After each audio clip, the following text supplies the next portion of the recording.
حضرت سیدنا سلمان فارسی رضی اللہ تعالیٰ عنہ بیان کرتے ہیں کہ ہمیں رسول کریم صلی اللہ تعالیٰ علیہ وآلہ وسلم نے شعبان المعظم کے آخری دن خطبہ ارشاد فرمایا، خطبہ دیا تو حضور نے فرمایا یا ایھا الناس قد اظلکم شہر عظیم شہر مبارک شہر فیہ لیلۃ خیر من الف شہر۔ میں کہ اے لوگو، ایک عظمت والا مہینہ، ایک عظیم مہینہ تم پر سایہ فگن ہو رہا ہے، برکت والا مہینہ، اور یہ وہ مہینہ جس کے اندر ایک ایسی رات ہے جو 1000 مہینوں سے افضل رات ہے، اور اس مہینے کے روزے اللہ نے فرض کیے ہیں، اور اس کی راتوں کا قیام کو نفل، یعنی اس میں ایک اضافی عبادت ہے جو تراویح کی ہے۔ اور میں کہ جو اس مہینے میں جس نے فرض ادا کیا وہ ایسے جیسے اس نے عام دوسرے مہینوں میں 70 فرض ادا کیے، اور جو اس میں نفل ادا کیا جس نے تو وہ نفل کا ثواب فرضوں کے برابر ہے۔ اور یہ فرمایا یہ صبر کا مہینہ ہے، اور صبر کا ثواب جنت ہے۔ یہ غرباء کی غمخواری کا مہینہ ہے، یہ وہ مہینہ ہے جس میں مومن کا رزق بڑھا دیا جاتا ہے۔ اور جو اس مہینے میں کسی روزے دار کو روزہ افطار کرے تو اس کی گناہوں کی بخشش ہو جائے گی، اور اس کی گردن کو جہنم کی آگ سے آزاد کر دیا جائے گا، اور اسے روزے دار کی طرح ثواب دیا جائے گا۔ اور اس میں روزے دار کے ثواب کے اندر بھی کوئی کمی واقع نہیں ہوگی۔ تو صحابہ نے عرض کیا کہ یا رسول اللہ، ہم میں سے ہر شخص وہ اپنے پاس اتنی حیثیت نہیں پاتا، اتنا مال نہیں پاتا کہ وہ روزے دار کو روزہ افطار کرا سکے۔ تو حضور نے فرمایا کہ یہ اللہ تعالیٰ یہ ثواب اسے بھی دے گا جو روزے دار کو ایک گھونٹ دودھ یا ایک کھجور یا ایک گھونٹ پانی سے روزہ افطار کرا دے، اللہ تعالیٰ اسے بھی یہ فضیلت عطا فرمائے گا۔ اور فرمایا کہ جو روزے دار کو سیر کرے، یعنی اسے سیر ہو کر کھانا کھلائے، تو اللہ تعالیٰ اسے میرے حوض سے پلائے گا کہ وہ کبھی پیاسا نہ ہوگا حتیٰ کہ جنت میں داخل ہو جائے۔ اور یہ وہ مہینہ ہے کہ جس کے اول میں رحمت ہے، درمیان میں جہنم سے آزادی ہے، اور اول میں رحمت ہے، بیچ میں بخشش ہے، اور آخر میں جہنم میں آزادی ہے۔ جو اس مہینے میں اپنے غلام سے تخفیف کرے، اللہ تعالیٰ اسے بخش دے گا، اسے آگ سے آزاد فرما دے گا۔ معزز ناظرین اکرام، آپ اس حدیث پاک پر غور فرمائیے۔ حضور نے فرمایا کہ قد اضلکم، کہ شہر عظیم، ایک عظیم مہینہ، عظمت والا مہینہ اے لوگوں تم پر سایہ فگن ہو رہا۔ فرمایا کہ جس طرح ایک چھت یا ایک درخت اپنے نیچے جو اس کے سایہ کر کے، اور جو اس کے نیچے سائے میں آرام کرتا ہے، تو لہذا اس کو دھوپ سے، تپش سے بچا لیتا ہے، اسی طرح یہ جو مہینہ ہے، اور یہ اپنے آنے والوں کو، یعنی یہ اس مہینے میں روزے رکھتے ہیں، عبادت کرتے ہیں، ان کو دنیا اور آخرت کے عذاب سے بچا لیتا ہے۔ یعنی یہ ایسا اللہ کی رحمتوں کا سائے والا مہینہ ہے۔ اور ہمارا یہ شہر مبارک، یہ برکت والا مہینہ ہے۔ ہمارا کہ یہ مہینہ کہ جس کے اندر ایک ایسی رات ہے کہ جو 1000 مہینوں سے افضل رات ہے، یعنی جو اس رات عبادت کر لے اسے 1000 مہینوں کی عبادت کا ثواب مل جاتا ہے۔ اور ہمارا کہ اس میں اللہ نے روزے کو فرض کیا ہے کہ جو بھی شخص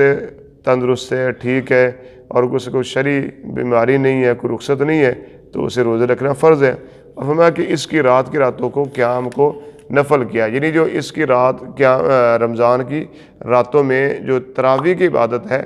یہ فرمایا کہ یہ نفل سے مراد ایک زائد عبادت ہے، یعنی جو عام دنوں میں یا عام راتوں میں نہیں ہوتے لیکن ماہ رمضان مبارک کے اندر ہے، یہ عبادت کو اللہ تعالیٰ نے یہ اس میں داخل فرمایا۔ اور فرمایا کہ جو اس مہینے میں نفل ادا کرے اس کا ثواب ایسا ہے جیسے عام مہینوں کے اندر اس نے فرض ادا کیا، اور جو اس مہینے کے اندر فرض ادا کرے تو اس کا ثواب ایسا ہے جیسے عام دنوں میں اس نے عام مہینوں میں 70 فرض ادا کیے، جو 70 فرضوں کا جتنا ثواب ہے وہ رمضان المبارک کے اندر ہے ایک فرض کا، یعنی جو ادائیگی کا ثواب اتنا زیادہ ہے۔ آپ دیکھیں کہ ایسے ماشاءاللہ کہ مکہ مکرمہ کہ وہاں پہ کوئی ایک نماز ادا کرے تو اسے 1,00,000 نماز کا ثواب ملتا ہے۔ نماز ایک ہے لیکن ثواب لاکھ کا، یہ نہیں کہ 70 اس نے لاکھ نماز نہیں پڑھ لی، نماز اس کی ایک ہوگی لیکن ثواب اس کا لاکھ کا اسے ملے گا۔ تو اسی طرح جو رمضان کے اندر مکہ مکرمہ کے اندر ایک نماز پڑھے تو اب اسے 70 لاکھ نماز کا ثواب ملے گا۔ ایسے مدینہ طیبہ کے اندر کوئی ایک نماز ادا کرے مثلا نبی شریف کے اندر تو اسے ایک نماز کا ثواب 50,000 عام دنوں میں ملتا ہے، 50,000 نماز کا ثواب ہے۔ اب کوئی مدینہ طیبہ میں رمضان المبارک کے اندر مثلا نبی شریف کے اندر ہے ایک نماز ادا کرتا ہے تو اسے 35 لاکھ نمازوں کا ثواب عطا کیا جاتا ہے۔ اور پھر یہ تو عام ماہ رمضان کے عام دنوں میں، جو جمعہ کے روز اس کا ثواب تو پھر اور زیادہ، پھر کوئی لیلۃ القدر کی رات کو مکہ مکرمہ میں پالے یا مدینہ طیبہ کے اندر پالے تو لہذا وہ اس کا تو ثواب تو پھر اور زیادہ ہوگا۔ اور حضور نے فرمایا کہ یہ صبر کا مہینہ ہے، یعنی عام دنوں میں کھانے پینے کا آرام کرنے کا، لیکن ماہ رمضان مبارک یہ صبر کا مہینہ ہے۔ فرمایا کہ اس میں دن میں کھانا پینا نہیں ہے اور کھانے پینے سے صبر کرنا ہے، رات کو قیام ہے، نماز تراویح کی ادائیگی کے ساتھ صبر کرنا ہے۔ تو حضور نے فرمایا کہ صبر کا ثواب جنت ہے، تو جو صبر کرے گا اس مہینے میں اپنے آپ کو کھانے پینے سے روکے گا، روزے رکھے گا، تراویح ادا کرے گا، مشقت اٹھائے گا تو اس کا ثواب ہے جنت ہے۔ اور فرمایا یہ شہر المواسات، یہ غم خواری کا مہینہ ہے کہ اس میں ایک مومن کے دل کے اندر ایک رکت پیدا ہوتی ہے، وہ اپنے غریب رشتہ داروں کے ساتھ غم خواری کرتا ہے اور اپنے مثلا ہے کہ اور بھی عام مسلمانوں کے ساتھ بھی یہ ان کی خدمت کی جاتی ہے۔ تو ہمیں یہ غریبوں کی دیکھ بھال کرنے کا، ان کے کھانے کا، ان کے دیگر ضروریات کو پورا کرنے والا یہ مہینہ غم خواری کا مہینہ ہے۔ اور ہمیں کہ یہ وہ مہینہ جس میں مومن کا رزق بڑھا دیا جاتا ہے، یعنی مومن کا رزق ایک تو آپ دیکھتے ہیں کہ افطاری کے وقت بہت ساری ایسی چیزیں جو بندہ عام دنوں میں نہیں کھاتا لیکن ماہ رمضان مبارک اسے نصیب ہوتی ہیں، تو یہ ایک ظاہری طور پر ہے۔ اور دوسرا اس کا روحانی طور پر رزق اس طرح بڑھ جاتا ہے کہ انسان کو رمضان کے اندر وہ کیفیات، وہ سرور، وہ لذت محسوس ہوتی ہے جو عام دنوں کے اندر محسوس نہیں ہوتی۔ تو حضور نے فرمایا کہ جو اس مہینے میں روزے دار کو روزہ افطار کرائے تو لہذا اس کے گناہوں کی بخشش ہو جائے گی اور اسے جہنم کی آگ سے آزاد کر دیا جائے گا اور اسے روزے دار کی مثل ثواب ادا کیا گیا۔ یعنی جیسا روزے دار کو روزہ رکھنے کا ثواب ملا، ایسے روزہ افطار کرنے والے کو بھی ثواب ویسا ہی ملے گا روزے دار کی طرح۔ اور اس میں 3 فضیلتیں یعنی ہوئے کہ جو روزہ افطار کرے جہنم کی آگ سے اسے آزاد کر دیا جائے گا، اس کے گناہوں کی بخشش کر دی جائے گی اور روزے دار کی طرح سے ثواب دیا جائے گا۔ تو صحابہ نے عرض کی کہ یا رسول اللہ صلی اللہ علیہ وسلم، حضور ہم میں سے تھے تو کوئی نہیں پاتا کہ جو خود مثلا کسی کو روزہ افطار کروا سکے، تو انہیں صحابہ نے یہ سمجھا کہ شاید روزہ افطار کرنے کا مطلب ہے کہ پیٹ بھر کر کھلانا۔ تو حضور نے فرمایا کہ نہیں، کوئی کسی کو ایک گھونٹ دودھ کا پلا دے، یعنی افطاری کی پہلی غذا جو اس کے حلق سے نیچے اترے گی، ایک گھونٹ چاہے دودھ پلا دیا یا ایک کھجور دے کر روزہ افطار کر دیا یا ایک گھونٹ پانی پلا کر بھی افطار کرا دیا تو اسے بھی اللہ تعالیٰ یہ فضیلت عطا کرے گا۔ یہ تینوں جو فضیلتیں جو اس کے گناہوں کی بخشش ہوگی، جہنم سے آزادی ہے اور روزے دار کی طرح ثواب۔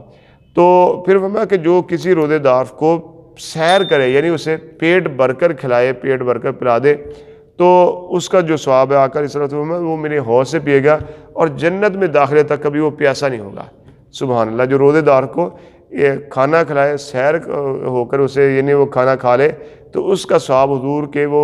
حوض سے اسے پینا نصیب ہوگا اور جنت جانے تک وہ پیاسا نہیں ہوگا۔ اور فرمایا کہ یہ مہینہ ایسا ہے کہ جس میں اول میں رحمت ہے اور بیچ میں اس میں بخشش ہے اور آخرت میں جہنم سے آزادی، یعنی اس کا اول مہینہ